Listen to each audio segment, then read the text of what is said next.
The insider's case. The lack of sufficient evidence on the part of the prosecution is compensated by the defendant's confessions. Outdoor games.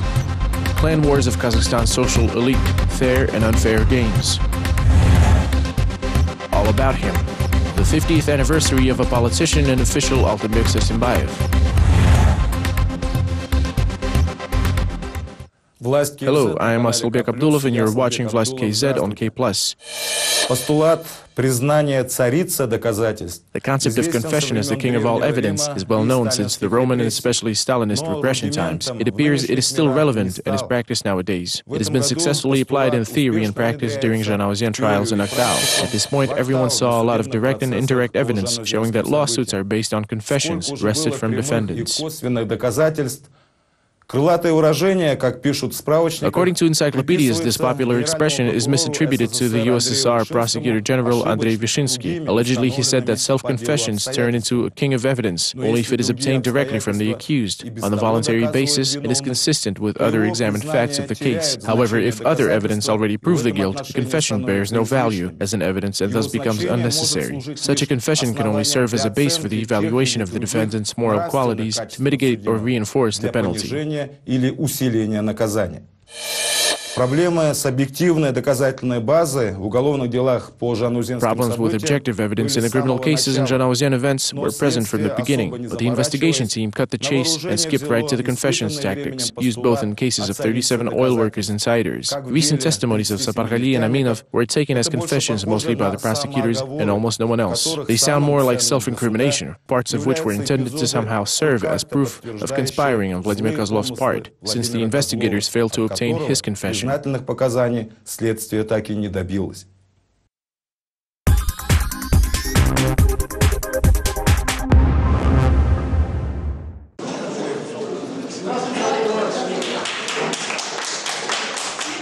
Vladimir Kozlov might have an alibi. In fact, he was made aware of it by the prosecution itself. One of the prosecutors, who has never attended the hearings before, accidentally asked the defendant whether he had some kind of an alibi, and then he immediately explained that a petition with 2,000 signatures sent by Al-Ha Party to International Labour Organization may serve as proof of true intentions of the National Front members. Although he complained that Kozlov should have declared it earlier during the investigation, human rights activist Evgeny Zhovtis believes such conduct by the prosecutor is rather strange, yet it gives chances for Vladimir Kozlov's defense.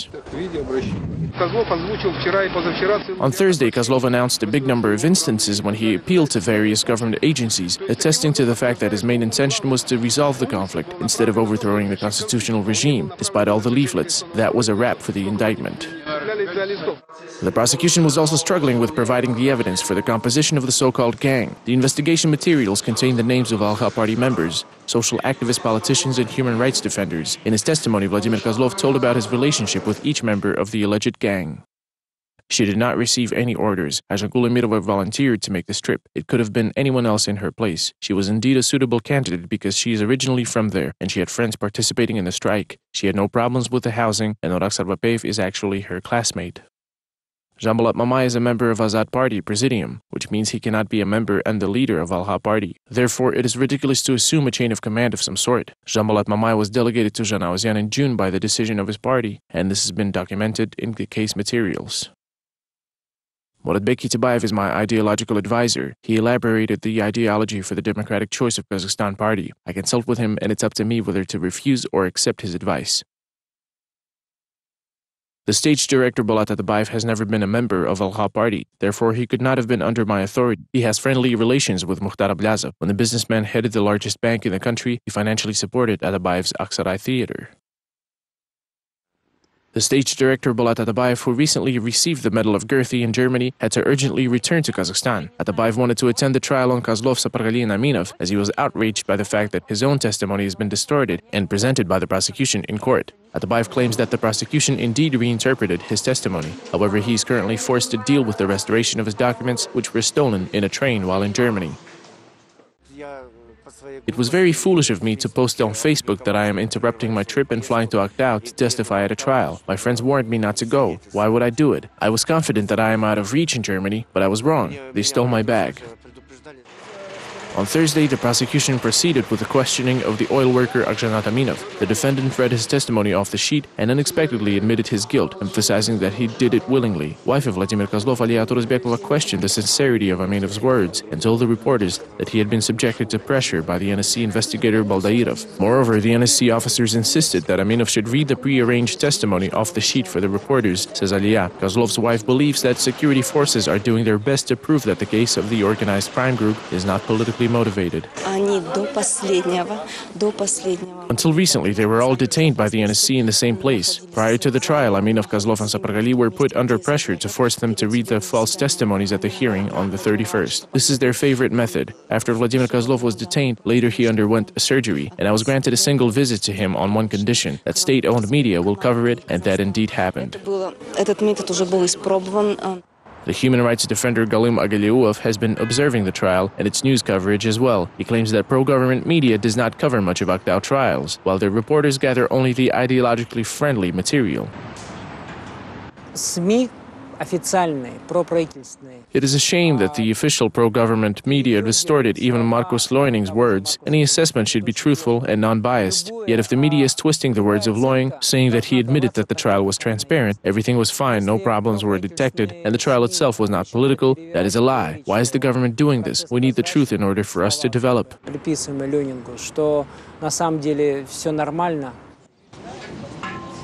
Galim Agaliuov has repeatedly visited Zhanaozen before and after the events of December 16. He knew many of the striking activists personally. The sudden change in Arzhan Gulamirova, Natalia Azhagirlieva, Talgat Saktaganov, and even Akshanat Aminov is surely frustrating and yet easy to understand.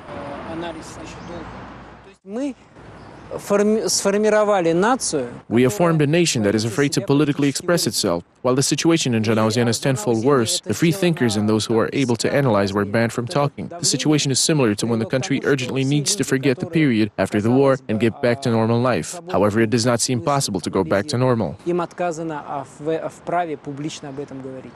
In order to recover the area after the tragic events of Zhanaozen, President Nazarbayev has sent a team of government officials of various levels. Their key task is to resolve all disputes with oil workers within 2 weeks, per President's instructions. However, upon a few months, the issue is still there, said the oil workers' human rights defender Alexander Pistolov. On Thursday, the workers of Karajan-Basmonai made an open appeal to the President once again, requesting to force the negligent officials to carry out the order given by the national leader.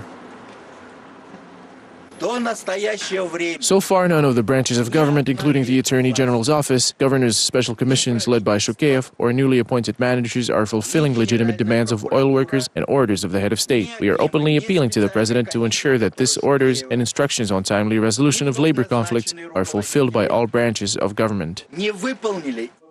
The authorities of Kazakhstan inadequately responded to the strikes of oil workers. This was concluded by the experts of the Human Rights Watch, who repeatedly visited the region and communicated with residents. Human Rights Watch released a statement requesting the government of Kazakhstan to discontinue exerting pressure on activists and to adjust the labor code in accordance with international standards. The Human Rights Watch Central Asia researcher Mira Ritman personally attended the trial and claimed that she noticed numerous violations herself.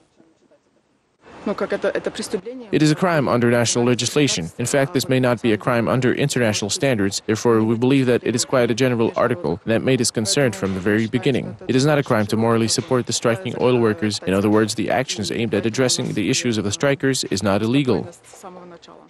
Zhanaozen trial analysis became a special subject of the press conference held at the European Parliament. The analytical expert Angie Cherep attended the Aktau trial as an observer and was struck by the absurdity of the prosecution's arguments. He drew parallels between the trials of the opposition and the court proceedings of the Solidarity Movement members, which were held during the Soviet regime.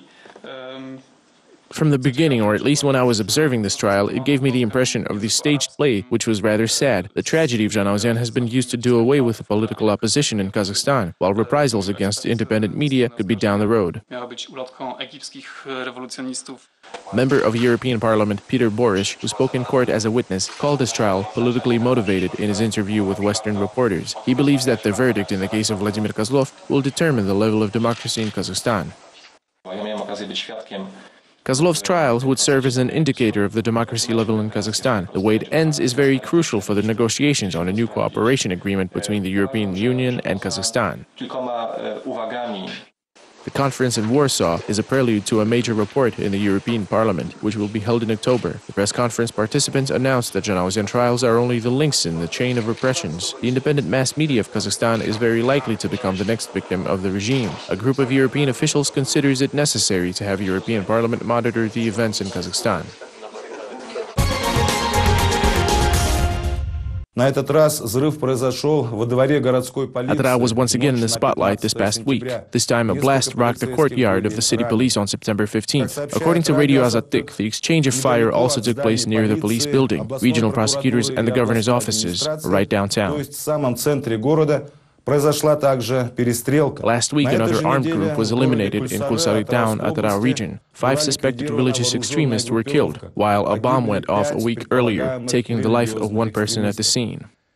Armed incidents in Atara coincide with persistent rumors about the resignation and detention of the former governor of the region, Birgay Iskaliyev. To be more precise, they spread immediately after his dismissal, and some theories link it to the blast. To this moment, there have not been any official reports on the fate of the ex-governor. According to insider information, he was given a green light to leave the country and hurried to depart to London, where his family was waiting for him. Another question that remains unanswered is when will Iskaliev's patron, the head of the president's administration, Aslan Musin, resign.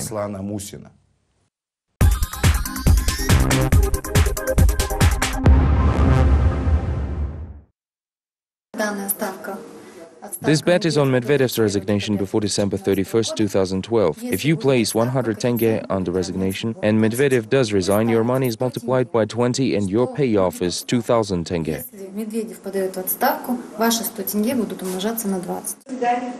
Astana bookmakers are offering to make a killing on Russia's political twists and turns. As the leading specialist in the booking office, Victoria Rudenko notes, these wagers are quite popular in Kazakhstan. Gamblers do not bet on possible political reshuffles in Kazakhstan. It is more popular to bet on a possible apocalypse than make forecasts as to what may happen in Akorda.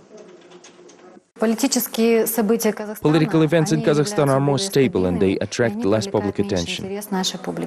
What do you think may be the next bet at the moment? Right now, only the end of the world. Residents of the first micro-district in Kulsari village near Atarau experienced something similar to the end of the world on Wednesday. It's scary, the situation is tense. We stepped outside and saw so many police officers. I understood it wasn't a leak. Residents of the first micro-district were asked to leave their apartments allegedly due to a gas leak. In reality, special services were conducting an operation to liquidate terrorists. Witnesses say that building number 22 exploded and walls were covered in blood. Residents assume that perpetrators captured the local heating facility and may have attempted to blow up the entire micro-district and school. My 18-year-old son was taken in the morning. He was held from 9 to 3 p.m. He says he was questioned, but he has nothing to do with Wahhabis. What right do they have? Kazakhstan citizens learned about the latest events in the country from anonymous sources in various media. There is too few official information about terrorist groups. The General Prosecutor's Office disseminated a press release only after the special operation that the Atarau explosion on September 5th led to Kulsari. According to the General Prosecutor, 21-year-old Atarau resident Nurlubek Sakouov carried ideas of violent actions toward law enforcement members. Officially, Sakouov died from an accident blast. Only one of his accomplices survived in Kulsari. The trend in Kazakhstan is to conduct special operations without leaving any survivors. This year alone, 3 operations to eliminate terrorists were conducted across the country. The NSC along with Sirbar intelligence are not coping with their responsibilities, which is fraught with problems and tragedy on a governmental scale. This leads to the collapse of the government. Why do we need these ties with the CSTO and other international organizations if even our special services cannot cope with this problem? You notice a trend. Look how there was a lack of understanding with religion when Aslan Musin came to power. We had more religious extremists, terrorist acts in Aktobe, Atarau, Taras, Almaty, demonstrations, Zhanaozian, Arkan Kirgen, Ilya Latau, etc. There was tension in society.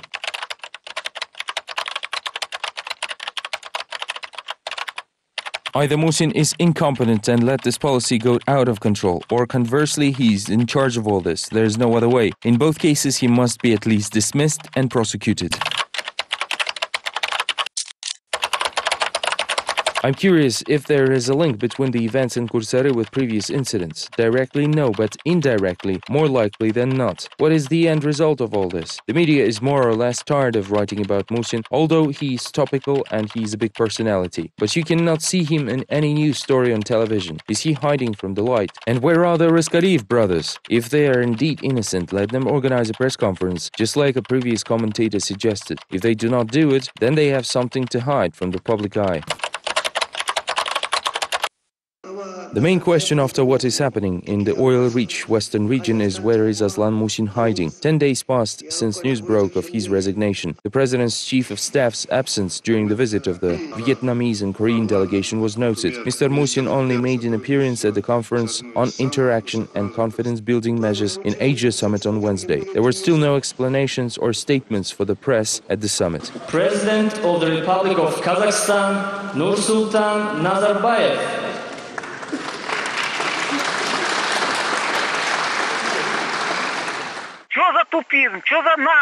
What kind of nation is that sells out its entire country and doesn't solve social issues? It is getting worse and worse every year. We used to see explosions only in movies, but here are we now. The NSC is silent, Abukayev is silent, the financial police is silent, Kasimov is silent. We still do not know what happened in Almaty. They are reaping what they sowed.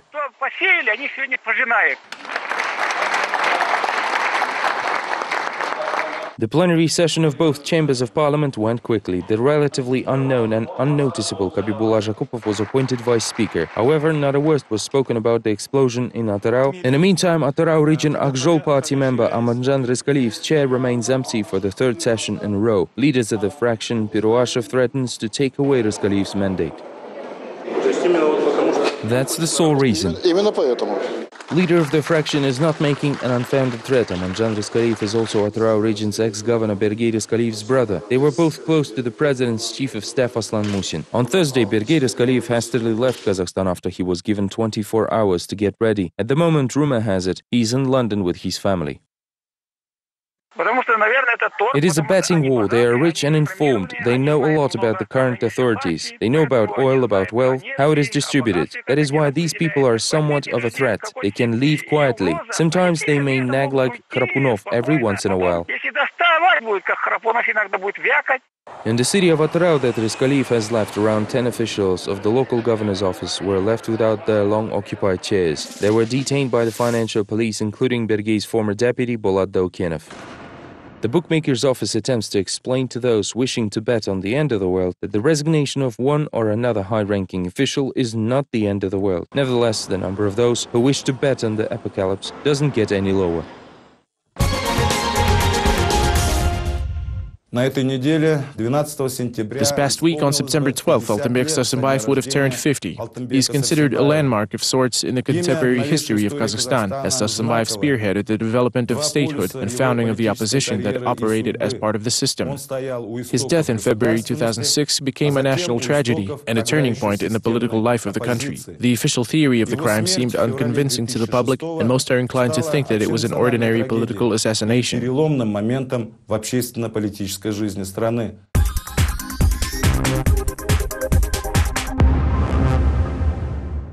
Ұлтымыздың, халқымыздың тағдыры ешкімге керек болмай қалатындай болып көрінеді маған. The friends and colleagues of Altenbek Sarsenbayev presented a documentary called What Does the Future Hold for My People, dedicated to the 50th anniversary of the prominent politician. The idea belongs to Altenbek's brother, Respek. The film was written and directed by the journalist Kasim Amanjol. The 30-minute film tells about the life journey of Altenbek Sarsenbayev, from government official to the leader of the opposition.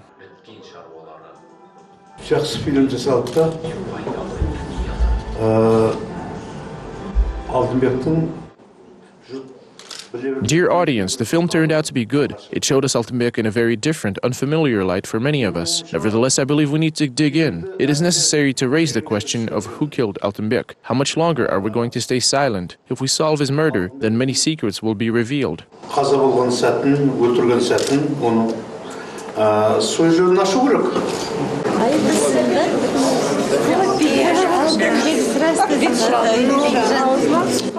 The family, close friends and colleagues attended the film presentation. Altenbek's widow and his son have purposely flown from London.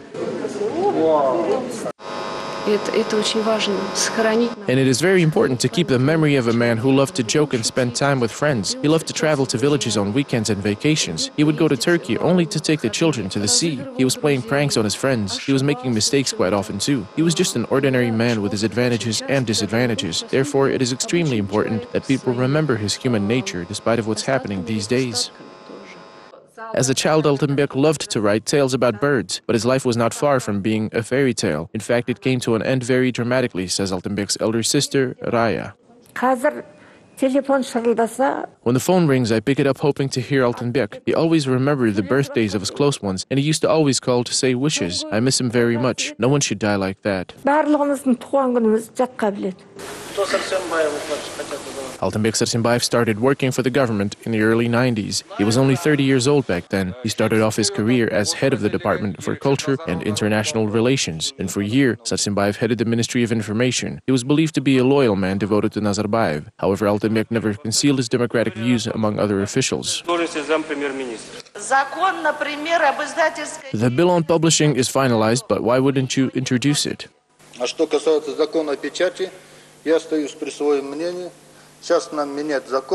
Regarding the laws on the press, I still believe it is irrational to change it in any way. The law serves its purpose. Yet in general, once we pass the transition phase, we can abolish it completely, with reference to 2 articles of the Constitution, which guarantee us freedom of speech.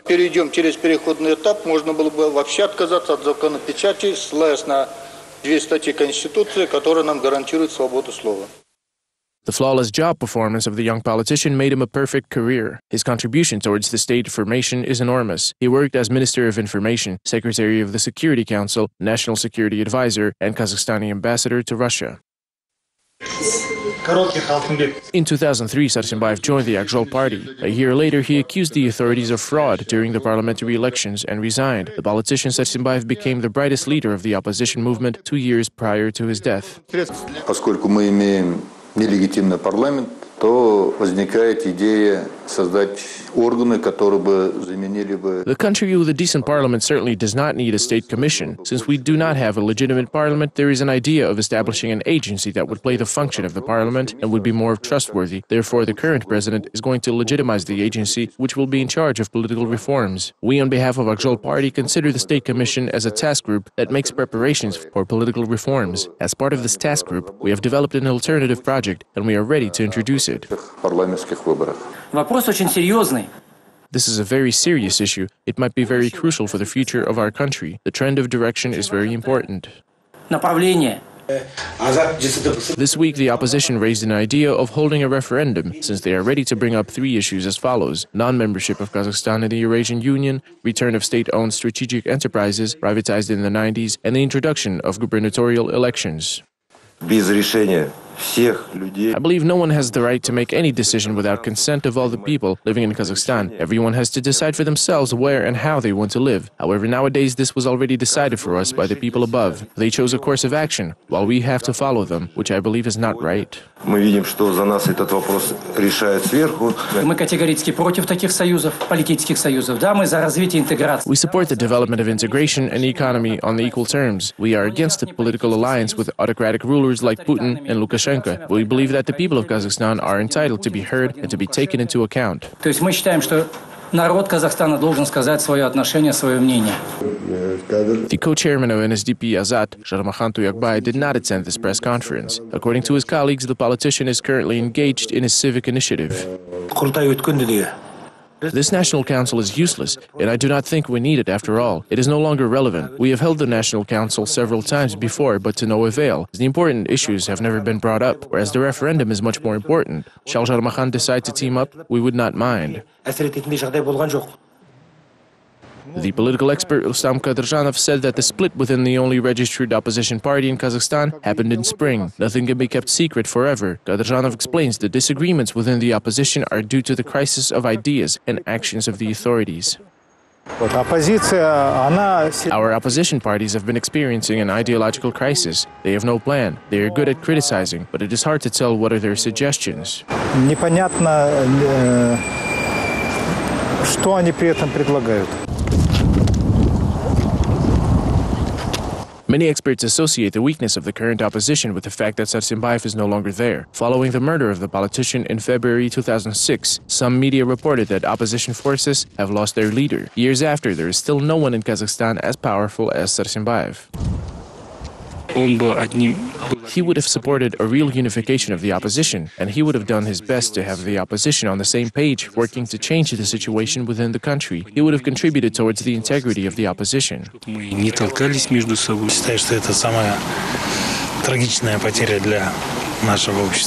This is a tragic loss for our society. He was a bright mind who knew what was needed for the society and had a realistic course of action.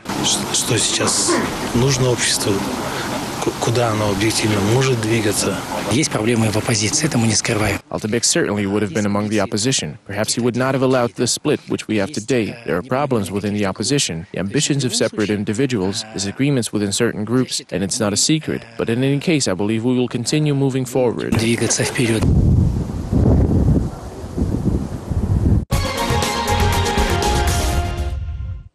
Next on Vlast KZ.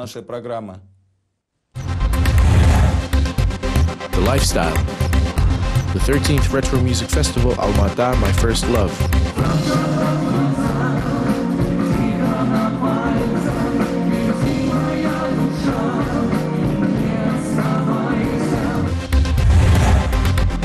What would merchants say? The nature and philosophy of Kazakhstan philanthropy.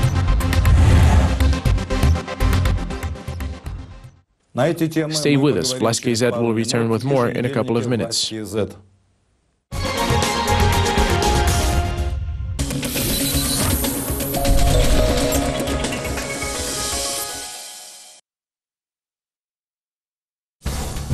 Главные события в Казахстане. Достоверные факты. Эксклюзивные комментарии. Читайте в Казахстане информационно-аналитический портал «Республика». Чтобы обойти блокировки, воспользуйтесь доменом respublicas.info. Вы окажетесь на так называемом прокси-портале. Специально разработанные канадскими специалистами по интернет-технологиям, прокси-порталы помогают пользователям получать информацию в тех странах, где блокируют интернет-ресурсы – в Китае, Иране, в Казахстане. Вы принимаете условия использования системы и попадаете на страницу информационно-аналитического портала «Республика». Материалы интернет-портала также доступны пользователям всемирной сети Facebook facebook.com/respublica.kaz. Если вы хотите поделиться информацией, вам есть что рассказать, звоните в редакцию «Республики». Наши телефоны в Казахстане +7 727 273 92 95, в Москве +7 495 621 87 03. Новости Казахстана на казахском языке смотрите в 21:00 и далее каждый нечетный час.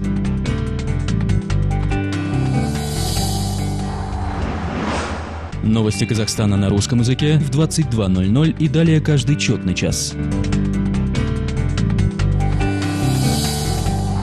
Новости Казахстана на английском языке смотрите в 16:30, 17:30, 18:30 и 19:30 со вторника по субботу. Время Астаны.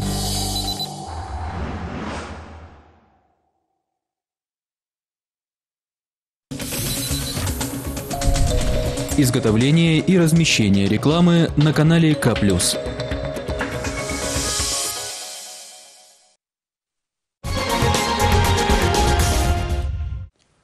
This past week, Darkhan Manbay, the Minister of Culture and Information, announced the rules that apply for media coverage of emergency situations. The official called them measures to prevent the spread of alternative information via all media channels, television, newspapers, and the internet.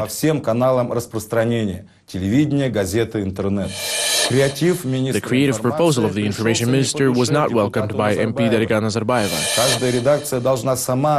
Every media company must determine their press coverage rules based on its editorial policy, and the goal of the media companies is to be among the first to tell their viewers, readers, and listeners everything about what is happening in the country, especially when there are emergencies. As I recall, there are no laws that prohibit such practice, said Nazarbayeva, commenting on the idea of the minister. Заявила депутат Назарбаева, комментируя журналистам идею их профильного министра. Старшая дочь президента Назарбаева The eldest daughter of the president partially justifies summer predictions about her autumn and subsequent political activities. However, the harsh parliamentary inquiries about corruption cases that were the subject of experts' forecasts have yet to transpire.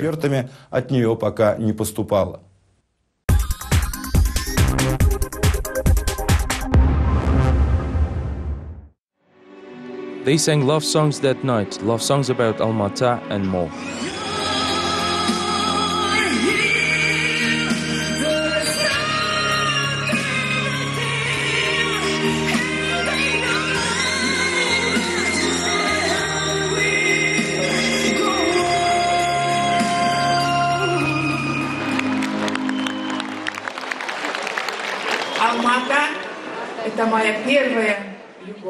Almaty is my first love, the most mysterious and most unrevealed. She can be discovered all your life and never reach the end. Like a man or a woman you're in love with.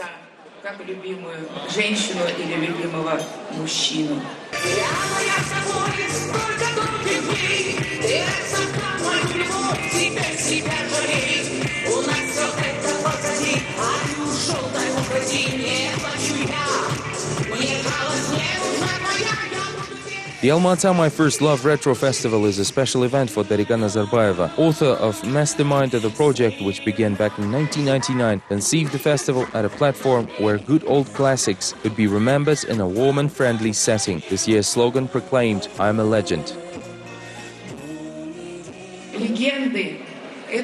Legends are first and foremost great names, songs, pages in the history. They are the real treasure that we hold in our memories and pass on from generation to generation, just like songs we will be hearing at our festival. Everything was special this year. Even the opening ceremony was like a family gathering. For instance, Darika Nazarbayeva told the crowd about Almaty Mayor Akhmedjan Yesimov's hidden talent. In response, amateur pianist Yesimov performed a piece from The Godfather for Nazarbayev's daughter.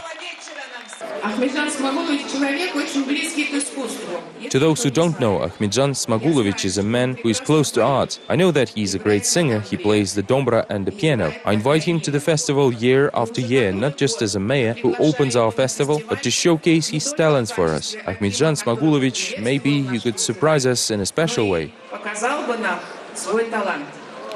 Smagulovich, может быть, сегодня вы нас удивите по-особенному.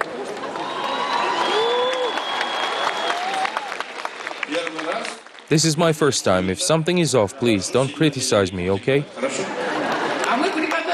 We hid a grand piano in the bushes. It is waiting for you.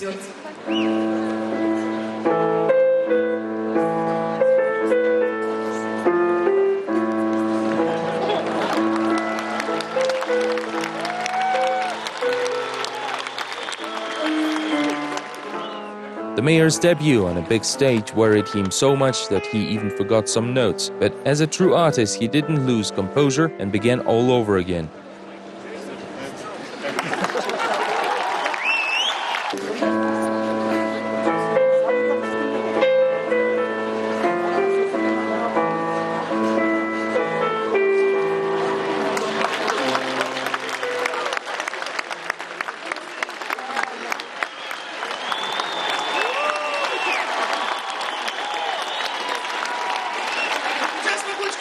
Akhmedjan Smagulovich, did you like performing on stage as an artist?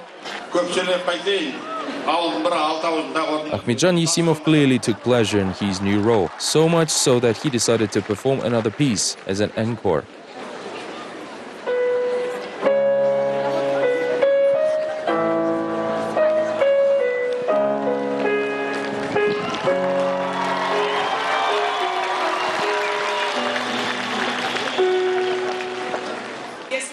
I will move on and start inviting all government officials here, and when the Prime Minister starts singing on this stage, I will believe that all is good in our country.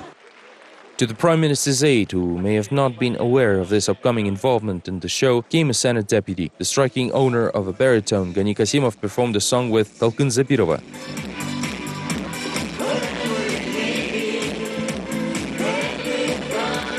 Incidentally, there were quite a number of unexpected duets. Sabrina sang with Medina Sadvakasova, and Kazakh singer Nurlan Alban performed with the legendary Dr. Alban.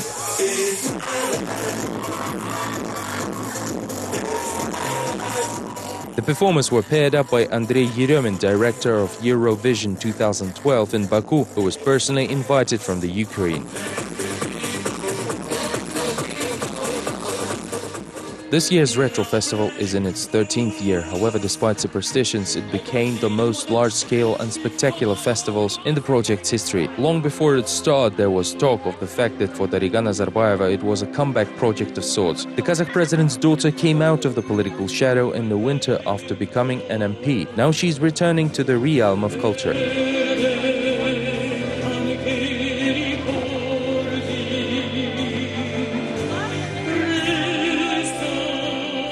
I open my wings, I simply love you. Dariga Nazarbayeva's rendition of Luciano Pavarotti's Il Canto sounded particularly touching that evening.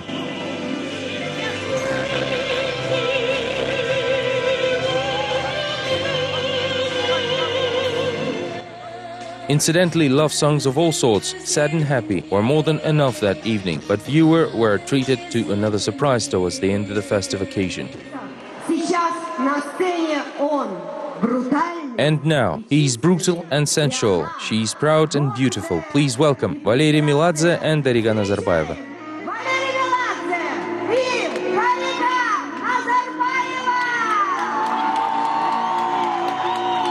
According to some sources, Dariga Nazarbayeva's performance with the ultimate romantic of the Russian stage cost the organizers $120,000. But there is nothing you would spare for a moment like this.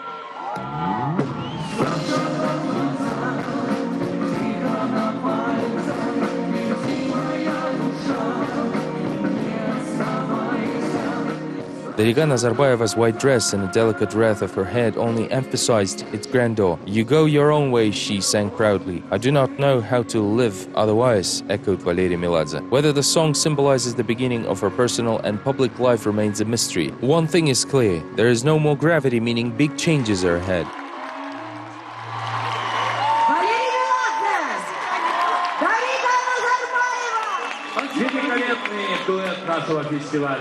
Валерий Меладзе, Дарига Назарбаева.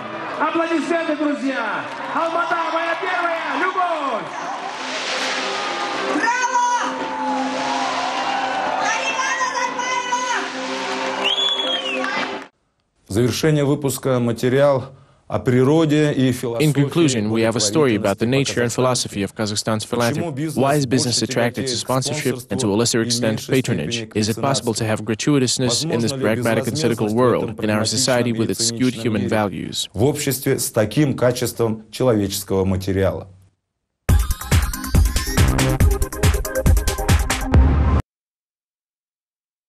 Where does it hurt the most? Here.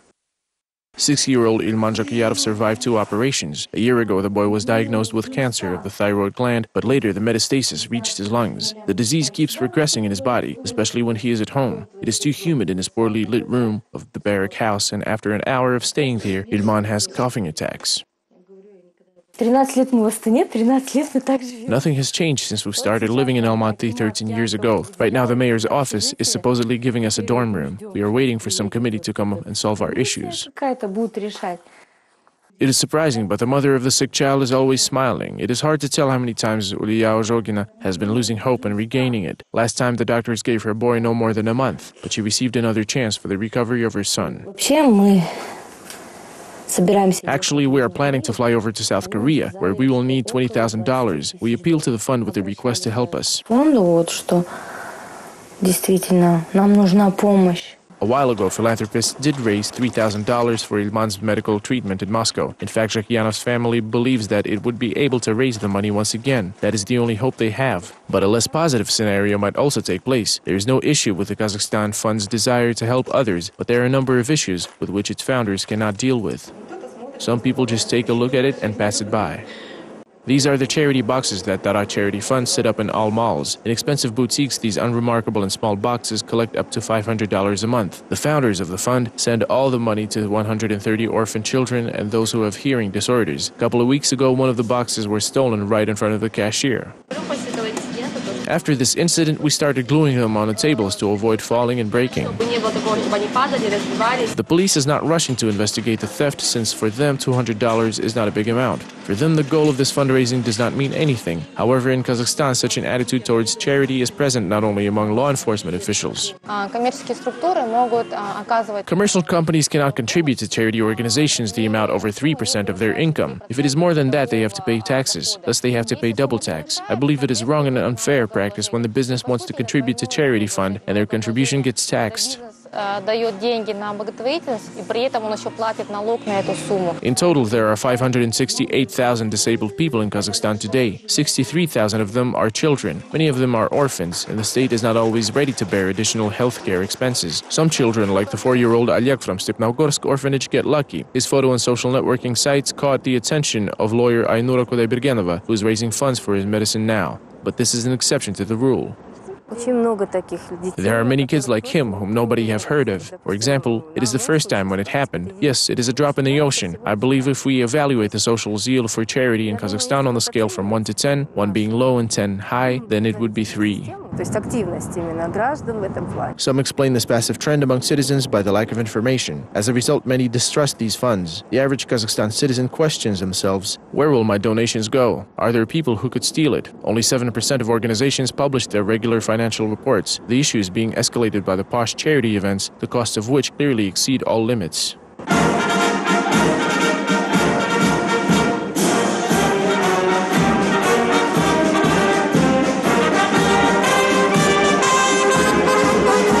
The annual charity ball in Almaty is one of the elite events in Kazakhstan. It has been held 5 times, each time gathering the elite. The prices for tickets vary from $500 and up. Local and foreign celebrities are among the list of 1,000 invited guests. Head of the National Security Committee is the member of the Honorary Ball Committee. In the menu, you can find fine European dishes and the best French wines. Hello, everyone. The organizer of the event, Marat Omarov, is preparing for the upcoming ball while defending himself from numerous critics. His project is accused of unprofitability and excessive luxury. At his last ball in April, the event managed to collect about $50,000 with a cost that exceeded many times the fundraised amount. To the question why can't they contribute the amount of expenses to the charity right away, Omarov honestly admits by saying that sponsors need PR. No one will hear about the good deed if there is no buzz around it. Throughout my experience of organizing the balls, no one from sponsors asked me the following question. You know, all of this money could have been contributed to charity right away. At the same time, all of them asked me for the marketing plan, where their brand will be located, how many times they will be shown on TV and announced on the radio. People are buying the ads. He's not buying for himself a clear conscience. Спонсор покупает рекламу, он не покупает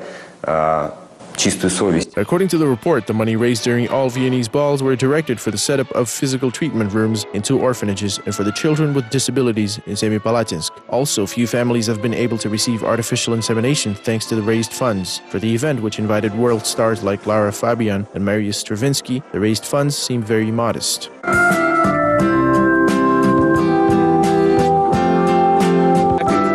The shopping list of Goga Ashkenazi is on everyone's lips. The notorious celebrity in London parties probably was expected to gain a different image after she opened her charitable foundation in Kazakhstan. According to the head of the organization, over the years, the founders pledged more than $300,000 in donations to help Kazakhstan residents. Meanwhile, unlike its founder, the fund Erkin has been very modest. It is not engaged in large charity campaigns, and it does not particularly cooperate with other charity organizations. However, it seems that its very existence adds Goga to the list of well-known philanthropists.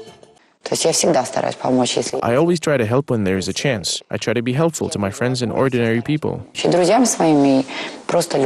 Resident of Almaty, Tamila Demisin, is another philanthropist. Unknown until recently, the artist held an exhibition in support of children with cancer. However, it was not the fancy artwork that caught the attention, but the scale of the event that did. Valdis Pelch and Rosa Rimbaeva were among the guests, and later the exhibition headed for world tour to London, Dubai, and New York. The MP Dariga Nazarbayeva also participated in the making of a musical that was shot in some cities around the world. Universal Pictures took part as a producer of the film. My Star was presented in a posh setting this past spring in Moscow. The MP promised to donate all the money raised from the sales of 100,000 DVDs of My Star film to charity. The DVD of the movie has a $13 price tag in the chain of Milaman shops, but apparently it is not in demand. Meanwhile, the main character of the film does not know how much money the film will collect. DVDs went on sale in the beginning of the summer. I do not know how much money the film collected at the moment. How much do you estimate it will collect? I have no idea.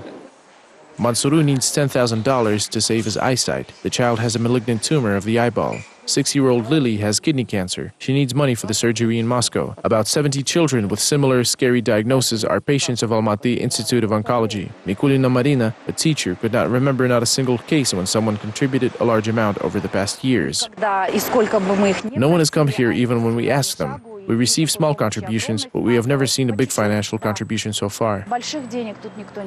Last year, Kazakhstan was placed 110th out of 153 states in the international charity rating. According to experts, the reason of the issue lies in the chaotic condition of the system and an Eastern mentality. It is always easier to resort to personal ties, payoffs, and agree with his conscience than to fight against the whole world for the sake of someone else's child. We are talking about millions of dollars in this sector.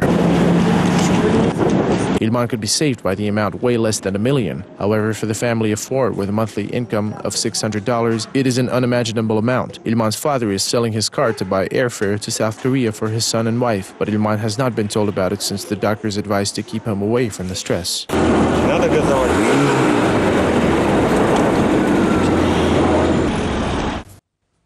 Вы смотрели программу «Власть KZ». This was Vlast KZ on K+. Thank you for watching and see you next week. Всего вам доброго и до новых встреч.